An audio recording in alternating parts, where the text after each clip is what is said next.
Bismillahirrahmanirrahim. Assalamualaikum warahmatullahi wabarakatuh. Teman-teman peserta mata kuliah pilihan linguistik transdisipliner, pada video kali ini kita akan membahas satu artikel ya, judulnya ini yang sudah ada di Google Folder ya. Jadi saya berharap sudah dibaca atau kalaupun belum bisa segera dibaca. Ya, jadi ini adalah satu artikel tulisan dari Ziegler dan Goswami.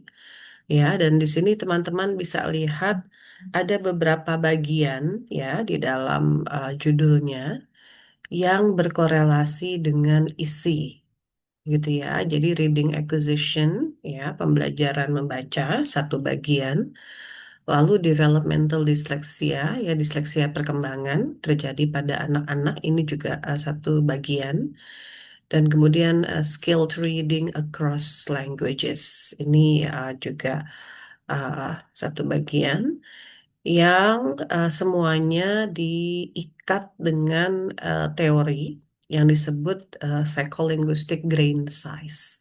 Ya, jadi ukuran dari apa yang dibaca oleh eh, anak-anak ya, unit begitu ya. Jadi grain size ini unitnya seberapa besar.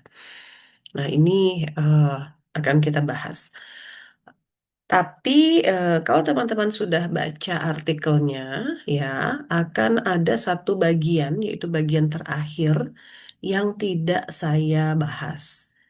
Ya, tapi saya harap bisa dibaca sehingga nanti dalam diskusi kita bisa bahas juga bagian terakhir tersebut dan teman-teman bisa tanya ya jika memang ada hal-hal yang belum jelas terkait bagian terakhir tersebut.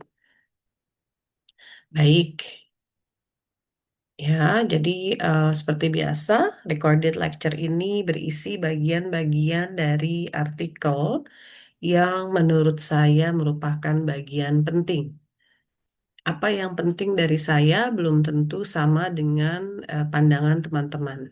Ya, jadi idealnya tetap sekali lagi teman-teman harus membaca artikel secara utuh. Oke, jadi ini bicara tentang membaca ya, teman-teman ya, oleh anak-anak. Nah, membaca itu sebetulnya suatu proses. Ya, jadi membaca itu adalah memahami ucapan yang ditulis. Ya, kita sudah bicara bahwa bahasa utamanya adalah verbal, begitu ya, yang diucapkan.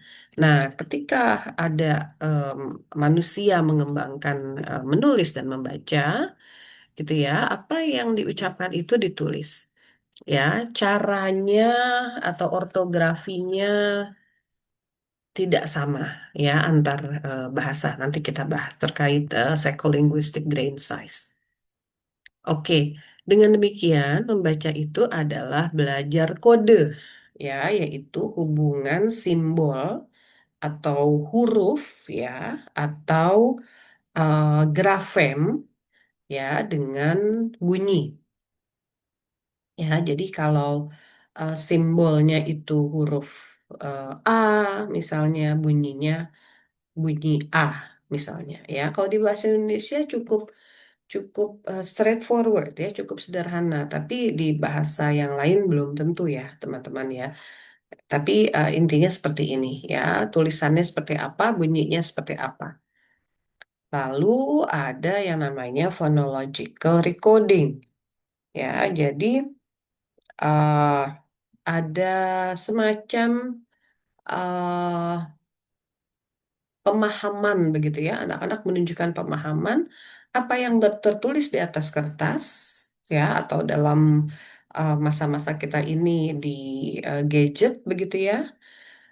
Itu kita ucapkannya seperti apa yang kemudian nantinya dikaitkan dengan makna tentu saja.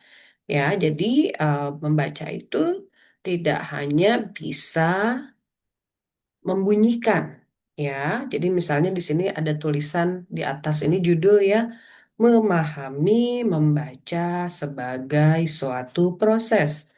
Ya, membaca itu tidak cuma seperti itu ya, kita baca keras tidak, tapi maknanya apa? Ya, pesannya apa dari apa yang kita baca. Nah, itu harus sampai situ ya sebetulnya. Oke, baik, lanjut ya. Nah, Ziegler dan Goswami menyatakan bahwa ada tiga masalah dalam membaca. Ya, maksudnya di sini seperti eh, apa yang harus beres begitu ya, apa yang harus dikuasai. Ya, jadi yang pertama adalah mereka sebut availability problem atau masalah ketersediaan. Ya, jadi uh, belum tentu anak itu tahu huruf begitu ya, teman-teman ya, misalnya bahwa huruf A bentuknya seperti apa, bunyinya bunyi A, ya. Tapi mungkin mereka sudah tahu suku kata, ya. Kalau kita katakan misalnya nama dia adalah Tina, ya, bisa dibelah begitu ya, dipotong menjadi ti dan na. Ya, mungkin suku kata sudah, tapi bunyi belum. Ya, jadi ada tantangan seperti itu. Dia harus sampai ya, dia harus paham nantinya. Nah, pahamnya bagaimana ya? Anak perlu mengembangkan kesadaran fonemik agar dapat menghubungkan, maaf, simbol tulisan atau huruf atau grafem dengan bunyi bahasa atau fonem.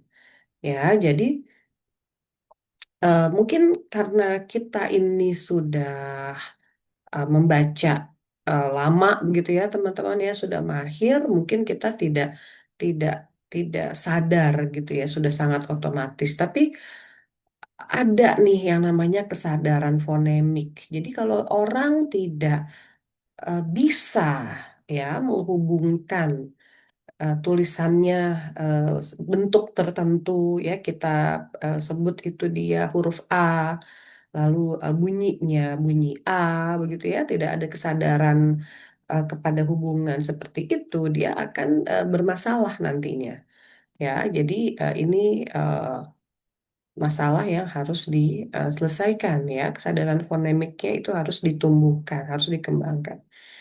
Nah, ini ya, kenapa? Karena membaca baru berkembang optimal setelah anak mampu menyadari dan memanipulasi bunyi-bunyi dalam kata. Ya, jadi mungkin dia tadinya eh, cuma ti dan na, tapi setelah belajar, berlatih, dia bisa paham ada 4 huruf, misalnya T, I, N, A. Lalu dia dengar ada orang namanya misalnya Tino, gitu ya, Tino. Oh, ada T, ada No. Dia sudah tahu nih kalau NA. Berarti kalau no, ya N-nya sama, tapi ada satu yang beda nih ya, bunyinya O. Nulisnya bagaimana? Nah, setelah dia bisa memanipulasi misalnya seperti itu, ya dia akan uh, bisa membaca dengan baik ya, membaca dan pada gilirannya juga menulis. Oke, masalah ketersediaan.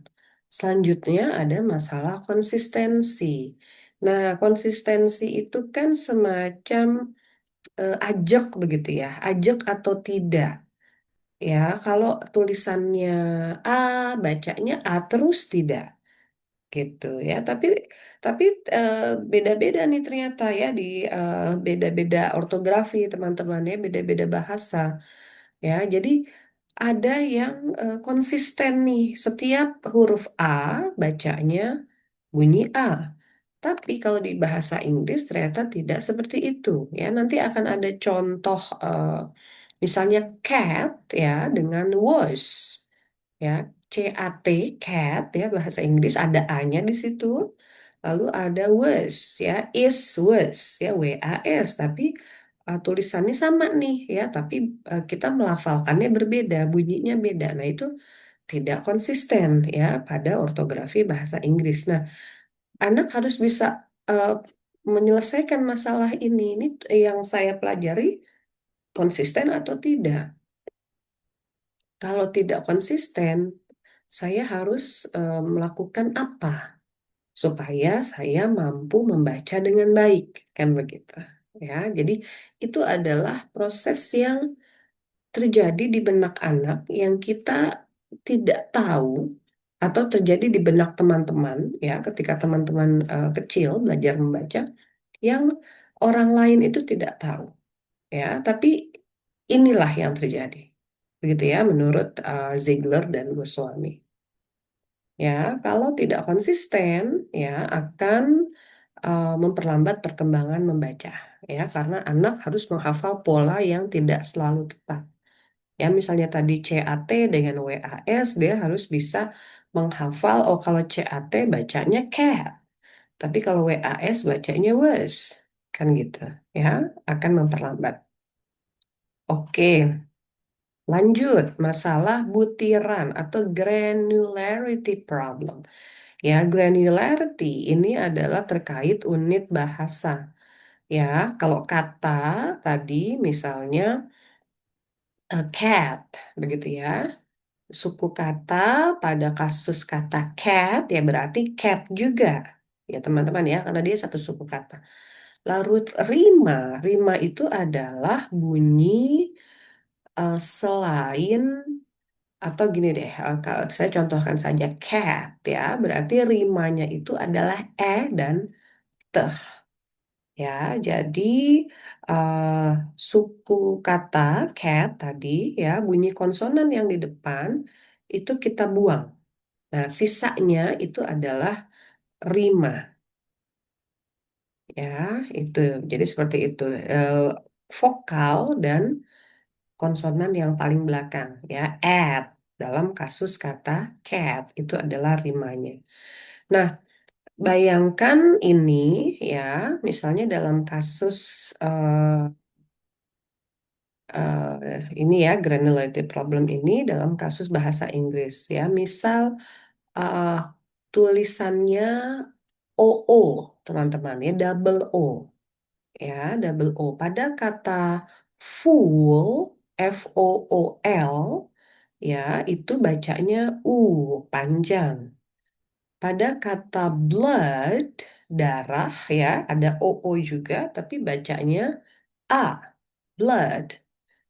Ya, lalu ada lagi floor, ya, yang OO juga, tapi uh, O, gitu ya, floor. Full, blood, floor. Tulisannya sama, tapi bacanya beda, gitu ya. Jadi anak harus pakai eh, unit yang besar, ya. Dia harus melihat nih, oh kalau OO itu diikuti oleh L dan didahului oleh F, ya melafalkannya menjadi full.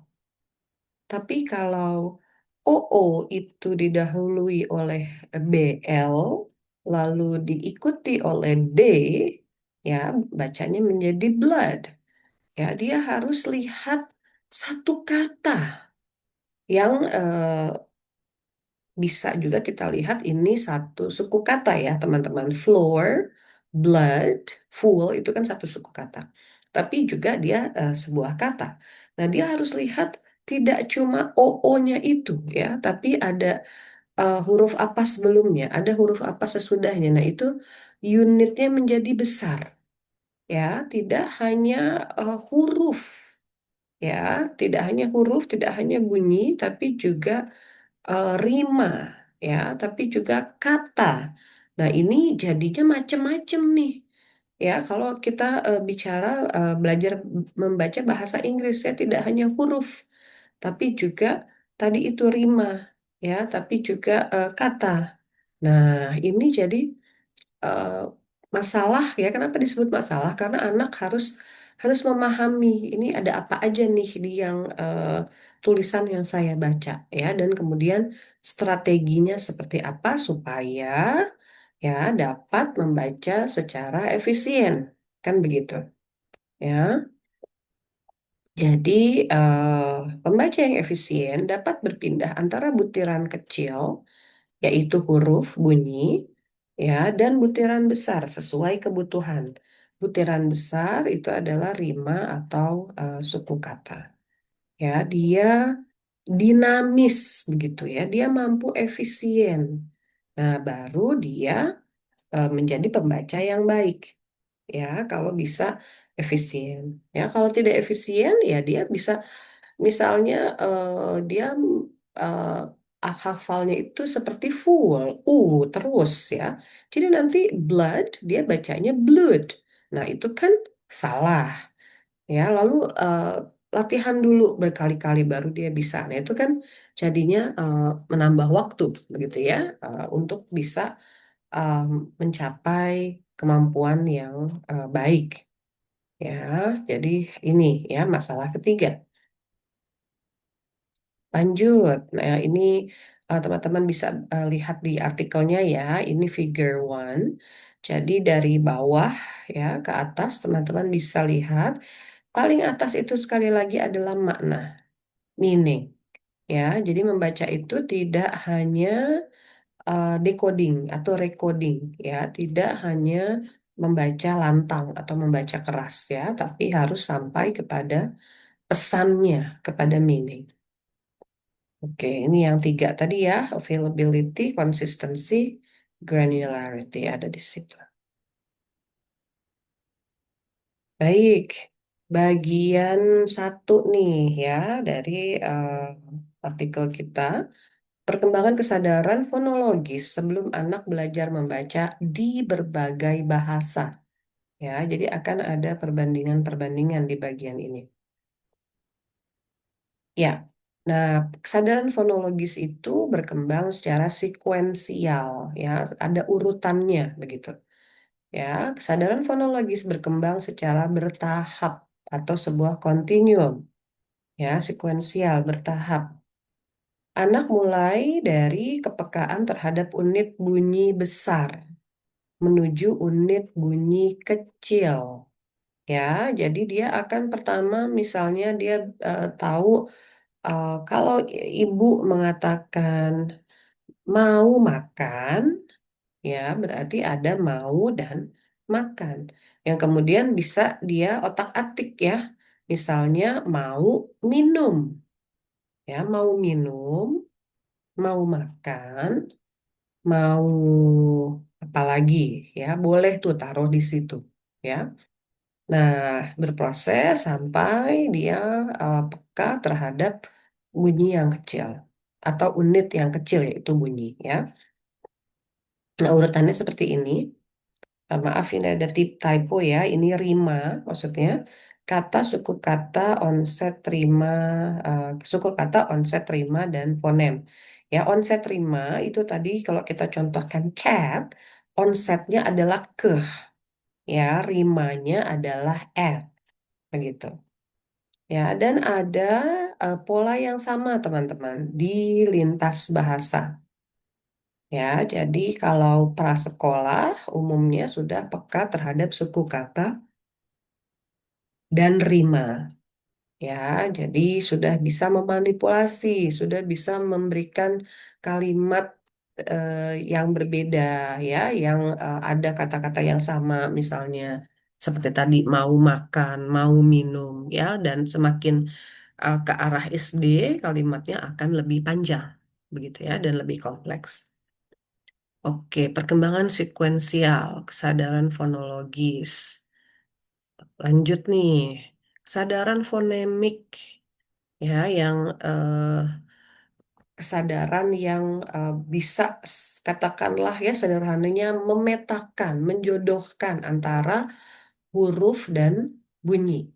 Ya, itu baru muncul setelah anak belajar membaca dan menulis terlepas dari usia belajar literasi. Ya, karena ada urusan dengan simbol ya, dengan huruf. Perbedaan antar bahasa ya ada nih terkait struktur fonologis. Ya, ada yang struktur suku katanya sederhana ya seperti kafe-kafe begitu ya teman-teman ya, konsonan vokal, mungkin konsonan lagi di belakang ya, tapi tidak banyak punya gugus konsonan ya, seperti kata struktur nih teman-teman, struktur, STR, STR itu namanya gugus konsonan. Ya, jadi kalau yang di sini disebutkan bahasa Turki, Yunani, Italia itu tidak banyak yang kompleks seperti gugus konsonan. Ya, walaupun pastinya ada ya, tapi tidak banyak. Nah, kalau Inggris, Prancis itu banyak ya, sehingga perkembangan kesadaran fonem itu lebih lambat. Ya, kita bayangkan kalau strukturnya kompleks ya, teman-teman, seperti kata struktur ini. Struktur ya. Bunyi-bunyinya dalam satu kata atau suku kata ya seperti struk. Ya, struk itu kan satu suku kata. Itu bunyinya banyak. Ya, jadi kalau anak kemudian diminta ya di kita ajak kita minta untuk eh, mengisolasi ya mengatakan bunyi-bunyi secara satu-satu ya secara individual itu belum tentu cepat ya belum tentu mampu karena memang banyak ya jadi dia harus dengar dulu dengan hati-hati ya dia harus ulang-ulang pengucapannya begitu ya beda dengan kalau kita misalnya kata ya katanya tuh kata ya lebih sederhana k ke a ya daripada stroke gitu ya teman-teman ya jadi ada kaitannya nih ya struktur fonologis sebuah bahasa dengan perkembangan kesadaran fonologis atau fonemik. Nah, yang kontroversial dalam penelitian-penelitian kesadaran fonemik ya, teman-teman, itu adalah misalnya menurut Ziegler dan Goswami adalah urutan perkembangannya. Apakah dari unit besar ke unit kecil? Ya, apakah selalu seperti itu di lintas bahasa? Dan kemudian ada yang kontroversial yaitu universalisme onset rima dalam bahasa karena ada bahasa-bahasa yang tidak mementingkan onset dan rima begitu ya. Jadi ini juga masih perlu dilihat ya secara lintas bahasa. Lalu juga apakah representasi fonologis anak berbeda dari orang dewasa ya ketika mereka membaca begitu ya. Nah, karena bayi bayi seperti ini ya mampu membedakan bunyi atau font sejak lahir namun belum dapat mengkategorikan fonem secara sadar. Nah, jadi apakah jadi seperti apa sih gitu ya ketika anak-anak dan ketika dewasa? Nah, jadi kesadaran fonemik itu kelihatannya berkembang bersama kemampuan membaca dan menulis, bukan semata dari kemampuan mendengar bunyi. Ya, jadi eh, apa namanya ada kontribusi begitu ya dari kemampuan membaca dan menulis kepada kesadaran fonemik ya yang bisa jadi tidak akan muncul kalau tidak belajar membaca dan menulis ya jadi kalau kita misal eh, nama kita tadi Tina ya kalau kita tidak belajar membaca dan menulis nama Tina ya nama kita sendiri belum tentu kita punya kesadaran oh eh, Tina itu hurufnya begini. Ya, lalu kalau urutannya salah, misalnya Tina, N-nya duluan, jadinya Nita, ya kan? Urutannya itu berpengaruh, ya. Tulisannya berpengaruh. Urutan dia ditulis akan mempengaruhi urutan dia dibaca. Nah, itu baru munculnya kalau orang sudah belajar membaca dan menulis, ya. Tidak hanya setelah bisa bicara. Oke, nah ini seperti ini ya teman-teman tadi ilustrasinya. Literasi memunculkan kesadaran eksplisit terhadap fonem yang tidak dimiliki oleh orang dewasa buta huruf. Ya, jadi sepertinya artikel ini mendukung bahwa yang tadi ya di awal representasi fonologisnya berbeda, tapi eh, ada bedanya juga ya kalau orang tersebut bisa membaca atau tidak, begitu ya. Lalu isu yang lain adalah apakah kesadaran fonologis menyebabkan keberhasilan membaca.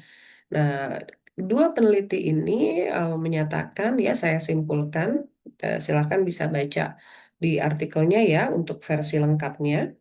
Kesimpulannya adalah kesadaran fonologis dan kemampuan membaca itu saling mempengaruhi, gitu ya. Jadi membaca memperdalam kesadaran fonemik, sementara kesadaran fonologis mempermudah pembelajaran membaca.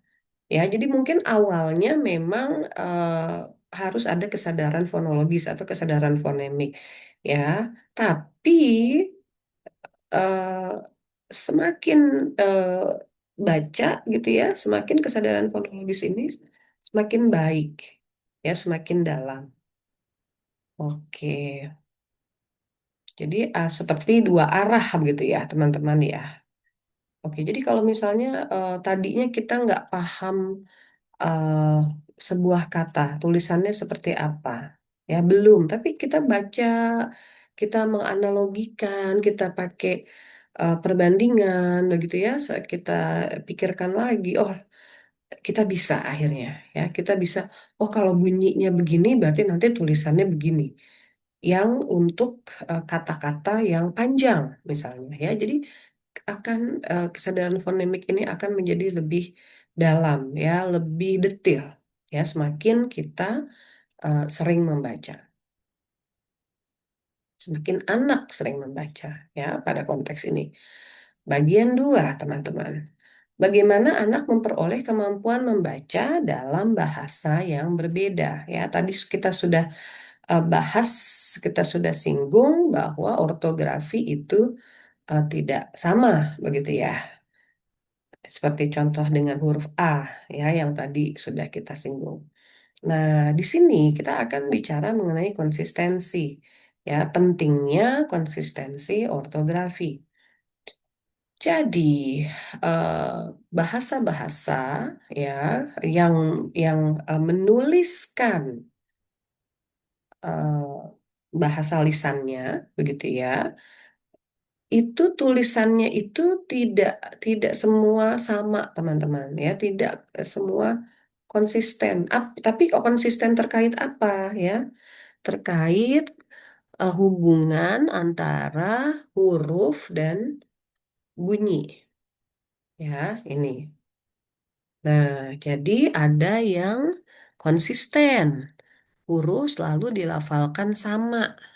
Ya, satu huruf di mana-mana, di semua kata, ya, mau di depan, mau di belakang, mau di tengah, gitu ya, bunyinya sama.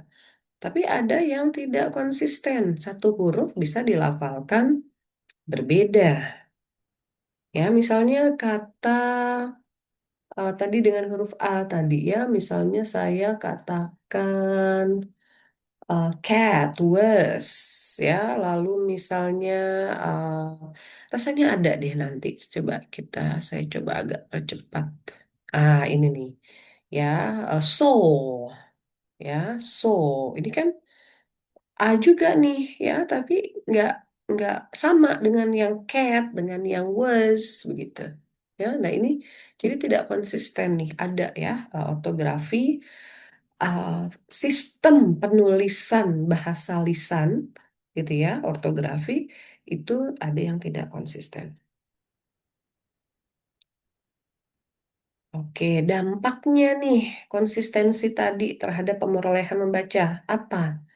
Ya, akan lebih mudah belajar membaca dan menguasai kemahiran membaca jika satu huruf dibacanya satu bunyi di semua posisi. Begitu ya. Nah, pemerolehan membaca, belajar membaca itu akan lebih sulit jika huruf atau bunyi memiliki banyak padanan ejaan. Ya, jadi bunyinya misalnya Satu huruf A ini ya bisa cat, whistle, made, car. Atau kalau Inggris-Inggris ya menjadi car. A panjang. Nah, ini kan eh, ribet begitu ya. Akan sulit nah ininya proses membaca. Ya, kalau anak misalnya berpikir, oh ini semua sama dengan ya dengan cat. Nanti jadi les, se, gitu kan beda ya, jadi salah ya. Jadi dia harus eh, hafal jadinya ya, dan proses ini sebetulnya tidak mudah ya dan tidak cepat. Oke. Nah, anak-anak yang membaca ortografi ya atau tulisan dengan sistem ejaan yang membaca di ortografi yang tidak konsisten begitu ya, ortografi sistem ejaan menunjukkan perkembangan membaca yang lebih lambat, teman-teman. Ya, karena selalu dia harus mengecek, ya, selalu dia kemudian harus menghafal, dan kemudian harus menunjukkan eh, performanya, ya, yang eh, ya itu tadi ya, berapa banyak kata yang mereka bisa baca, berapa yang berbeda, mungkin ada pengelompokannya atau tidak, ya, seperti itu ya. Jadi akan prosesnya lebih lambat. Beda dengan bahasa Indonesia misalnya yang huruf A itu di mana-mana bunyinya A.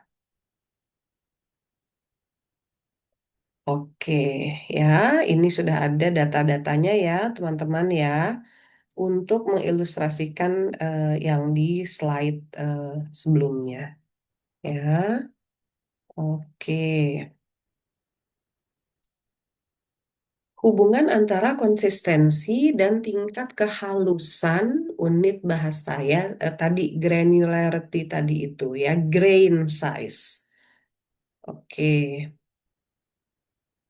ya, jadi kalau di bahasa Inggris ya huruf tadi ya seperti A tadi lebih tidak konsisten dibanding unit besar, terutama dalam bahasa Inggris ya. Jadi walaupun tidak mutlak juga ya teman-teman ya, tapi ada misalnya contoh yang saya ingat, misalnya kita ambil rima ya, I G H T ya, tulisannya huruf I G H T itu dia konsisten ya, di mana-mana dia bacanya ait ya, jadi ada tambah M might, tambah F fight ya, tambah N night begitu ya. Jadi untuk rima yang IGHT ini konsisten ya, tapi kalau yang tulisannya OO tadi ya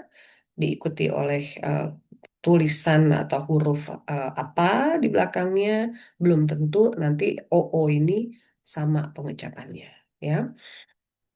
Nah, eh, kalau terjadi ketidakkonsistenan seperti ini, sekali lagi jadinya sulit ya untuk anak-anak.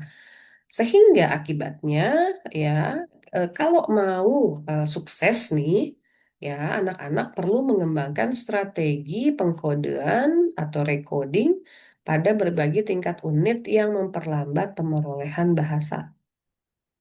Seperti itu, ya. Nah, semakin tidak konsisten, semakin sulit. Nah, jadi ini strategi ya. Kalau yang tidak konsisten, misalnya Inggris, seperti ini. Anak-anak menggunakan rhyme analogy strategy. Ya, jadi kalau ada tulisan A, K, itu bacanya ik. Ya, jadi ada tambah B jadi big, tambah P jadi pig. Dan seterusnya ya. Silakan teman-teman cari contoh-contoh yang lain. Ya, dan mereka juga menggabungkan strategi unit kecil atau fonem dan strategi unit besar ya, rima atau kata. Nah, untuk bahasa Indonesia, kita 90% gitu ya teman-teman ya, ketika kita membaca ini kita tidak perlu unit besar sebetulnya. Ya, kita hanya perlu unit kecil ya. Hurufnya apa? Huruf konsonan vokal eh, kita jalin begitu ya, kita bunyikan sudah selesai ya. Nah, yang perlu unit besar itu adalah misalnya ketika kita bertemu dengan huruf E. Ya, dengan huruf E itu kita harus hafal selain huruf E ada apa lagi ya untuk bisa menentukan apakah ini bunyinya E atau E begitu. Nah, ini unit-unit yang besar. Misal ada tulisannya BELI. Ya, kita harus lihat nih, oh depannya ada B, lalu ada L, ada I, ya berarti ini E-nya dilafalkan menjadi E, ya kan? Bukan E, ya beli, bukan beli. Nah, itu unit besar kata, ya, tapi tidak sering, ya katakanlah hanya 10%. Oke, lanjut. Ya, masih strategi berdasarkan grain size.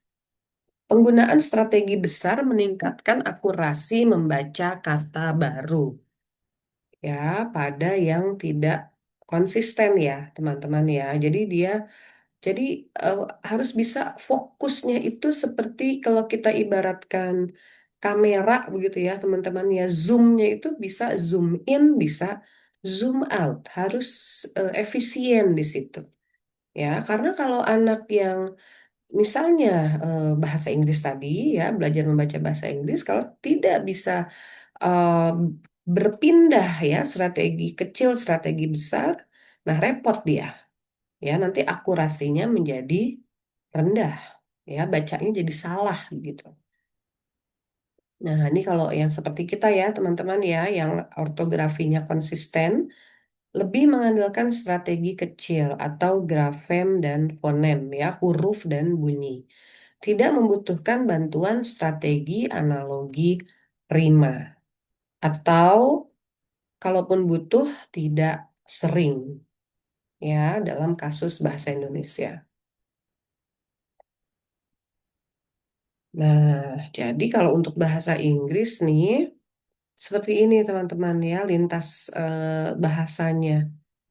Ya, ada hal-hal yang disebut di sini effect ya yang terjadi di anak-anak Inggris ya diobservasi terjadi yang tidak terjadi pada anak-anak yang membaca bahasa Jerman ya yang ortografi atau ejaannya konsisten ya dan ini poin ketiga ini rasanya bisa kita kaitkan juga dengan bacaan kita yang sebelumnya ya teman-teman ya. Anak Inggris juga lebih atau anak yang membaca bahasa Inggris ya kan bisa juga di Amerika begitu ya.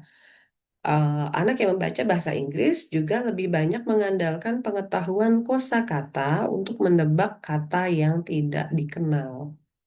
Ya, jadi misal ada eh, apa peak tadi. Ya, dia sudah tahu nih ya kata peak itu sudah sering didengar begitu ya dia cek kepada ingatannya ya apakah ini peak atau mungkin peak yang pendek misalnya ya apa yang ada di benak saya yang saya tahu nih kata-kata lisan yang cocok dengan urutan huruf-huruf seperti ini ya jadi misalnya tadi ada eh, misalnya cat ya ternyata kan lalu kalau saya katakan ini O, misalnya caught, ada tidak? Ya, seperti was tadi ya, dan seterusnya. Dia harus cek dengan kosakatanya. Nah, ini kalau anaknya seperti yang lalu ya, mengalami LI, ya, kosakata semantiknya bermasalah. Nah, ini akan repot begitu ya untuk bisa. Jadi yang ini bisa jadi tidak membantu. Ya, pengetahuan kosakatanya tidak membantu untuk bisa membaca dengan akurat. Kalau dia punya LI ya seperti yang di artikel sebelumnya. Oke, beralih sekarang peran penting pengajaran dalam pemerolehan membaca. Ya, jadi ada eh, pengajaran seperti ini ya, teman-teman ya. Pendekatan pengajaran di berbagai sistem tulisan. Oke, ya, jadi eh, terkait dengan grain size ya, butiran tadi ya. Jadi ada semacam interaksi begitu ya. Kalau kita ajarkan grain size yang kecil, teman-teman ya, itu akan lebih efektif pada bahasa yang konsisten. Ya, nah pengajaran small grain size itu tidak efektif pada bahasa atau ortografi atau sistem ejaan yang tidak konsisten.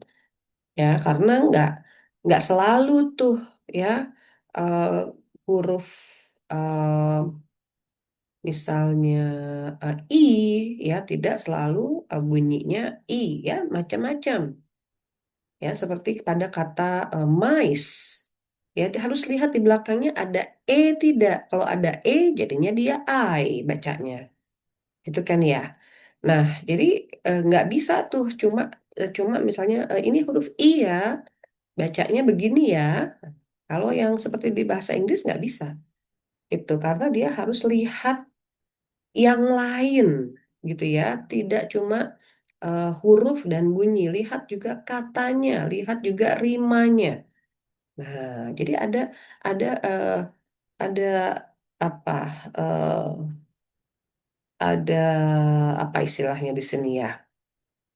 Pengaruhnya begitu ya, grain size-nya ini pengajarannya seperti apa ya, efektif atau tidak. Oke, jadi perbedaan kecepatan belajar bukan karena metode, melainkan karena inkonsistensi ortografi. Ya, walaupun kalau metodenya lebih tepat, ya teman-teman ya, kemungkinan besar kecepatan belajarnya juga akan meningkat, menurut saya. Ya, jadi bisa seperti ini pendekatan pengajaran ya. Ada rhyme analogy, ada whole word method. Ya, tapi kalau whole word method ini dikatakan paling lambat ya karena seperti semua-semua itu harus dihafal.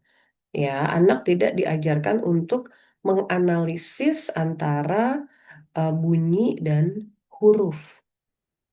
Ya, karena sebetulnya di bahasa Inggris ada juga regularitas, teman-teman ya. Seperti tadi saya contohkan IGHT tadi kan itu regularitas. Ya, jadi anak eh, bisa kita ajak untuk analisis itu. Ya, lihat deh, ada nggak IGHT? Kalau ada IGHT, walaupun kamu tidak tahu kata itu, pasti ini bacanya ait. Nah, lihat depannya nih pakai apa? Oh, pakainya M. Oke, jadinya might. Ya, oh huruf S nih. Jadinya side. Nah, itu kita ajarkan dia untuk bisa menganalisis. Nggak semua-semua, ya, tidak semua kata utuh itu harus dihafal. Karena kalau semua harus dihafal, berapa ribu yang mereka harus hafal, ya, makanya paling lambat hasilnya. Baik. Ya, studi menunjukkan bahwa strategi unit kecil dan besar sama-sama efektif ya, sekali lagi jika disesuaikan dengan karakter bahasa dan kemampuan fonologis anak. Ya, ini nanti akan muncul lagi rasanya ketika bicara disleksia ya pada bagian selanjutnya. Kesimpulan, tidak ada satu metode tunggal yang ideal. Ya, ini pengulangan saja. Efektivitas pengajaran membaca bergantung pada tingkat konsistensi ortografi dan kemampuan fonologis anak. Ya, jadi ketika kita misalnya mengajar bahasa Inggris, ya, siswa kita mengalami kesulitan membaca, kita harus paham teman-teman bahwa ada pengaruh ini, konsistensi ortografi, ya, ada perjuangan di situ yang memang butuh waktu, ya, tidak secepat ketika siswa kita ini membaca bahasa Indonesia, ya, jadi eh, ini juga akan ada kaitannya menurut saya dengan eh, dunia nyata, ya, misalnya ketika kita mengajar, ya, dua bahasa yang atau satu bahasa yang ortografinya tidak konsisten, sedangkan bahasa ibu anak-anak ini yang sudah dipelajari lebih dulu ortografinya konsisten. Ya, ini bisa kita kaitkan ke situ. Ya, oke. Perkembangan fonologi setelah pembelajaran membaca, ya, setelah pembelajaran literasi. Jadi ini uh, menarik, ya. Silakan nanti kalau ada komentar, ya, teman-teman, ya. Literasi mengubah cara kita memproses bahasa lisan. Ya, jadi di sini seperti kita membayangkan, ya, bisa membayangkan tulisannya seperti apa ketika orang sebetulnya bicara secara lisan, begitu, ya. Kemudian ya, jadi bisa jadi kecil-kecil gitu, ya. Jadi hurufnya kita tahu. Bukti pengaruh ortografi terhadap proses fonologis, ya. Jadi misalnya di sini padahal bunyinya sama nih teman-teman, ya, Rai dan Tai. Rai, R-Y-E, dengan Tai, T-I-E. Ya, sebenarnya kan ini rhyme, ya. eh, I, ya, satu ada R-nya, Rai, satu dengan teh, Tai. Nah, ini lebih sulit diidentifikasi bahwa mereka itu berima karena tulisannya beda, ya, dibandingkan dengan Tai dan Pai. Ya, jadi kita terpengaruh oleh tulisannya untuk bisa menentukan bunyinya. Nah, ini ada nih seperti itu, ya. Lalu integrasi ortografi dan fonologi dalam otak yang mampu membaca. Ya, jadi studi menunjukkan bahwa representasi fonologis dan ortografis itu saling menyatu, ya, di otak orang yang mampu membaca. Ya, oke. Jadi pengaruh begitu, ya, teman-teman, ya. Eh, Tulisan, ya, bahasa tulis itu mempengaruhi bahasa lisan, dan juga pengaruhnya bisa kita lihat pada tataran eh, syaraf. Oke, lanjut. Bagian 3, disleksia dalam ortografi yang berbeda. Nah, disleksia ini adalah disleksia perkembangan, ya, teman-teman, ya, yang terjadi pada anak-anak, ya, yang sudah ada yang sudah mereka bawa dari lahir. Ya, kita harus bedakan dengan disleksia pada orang dewasa yang terjadi ketika misalnya pasca stroke. Ya, nah, orang yang dewasa pasca stroke bisa saja kemudian tidak bisa membaca. Nah, yang itu tidak kita bicarakan, ya. Yang ini artikel Ziegler dan Goswami bicara gangguan membaca pada anak-anak, ya, perkembangan, ya, dan dalam ortografi yang berbeda, ya, bahasa-bahasa yang berbeda. Oke, terkait eh, perkembangan kesadaran fonologis, ya, tetap sama teman-teman, ya, perkembangannya itu sama, urutannya sama, tapi terhambat, ya, butuh waktu lebih lama, butuh latihan yang lebih banyak, ya, karena kesadaran fonologis mereka lebih lemah bahkan sebelum pembelajaran membaca dimulai. Ya, ada teorinya yang namanya phonological deficit ya atau hipotesis ya, phonological deficit hypothesis. Oke, mereka akan lebih sulit misalnya misalnya kemarin belum lama saya mengajar anak untuk menulis ya anak yang memang kesulitan membaca untuk menulis misalnya minum, minum ya untuk eh, num ya nu mereka bisa tapi terus apa nih terakhir hurufnya itu tebak-tebakannya benar-benar ya eh, semuanya disebutkan ya L bu R nah, semua disebutkan padahal saya sudah contohkan dengan disebutkan ya dengan dilafalkan Kak dengar dulu ini bunyinya apa hurufnya tapi lama begitu karena ada apa ya ada kesulitan itu sebetulnya dari lahir ya untuk bisa mengkaitkan num em dengan huruf m ya makanya perlu ada metode pengajaran dan kuantitas kualitas pembelajaran yang lebih eh, tinggi ya yang lebih cocok baik ya bukti dari studi longitudinal dan lintas bahasa ya ini intinya keterlambatan tadi ya teman-teman ya tapi ada perbedaan manifestasinya. Ya, kalau di bahasa yang tadi ya, Inggris ya, ejaannya, ortografinya tidak konsisten, defisit fonemik ini akan sangat terlihat, ya, akan seperti bertahan, begitu ya, karena yang dibaca itu memang susah.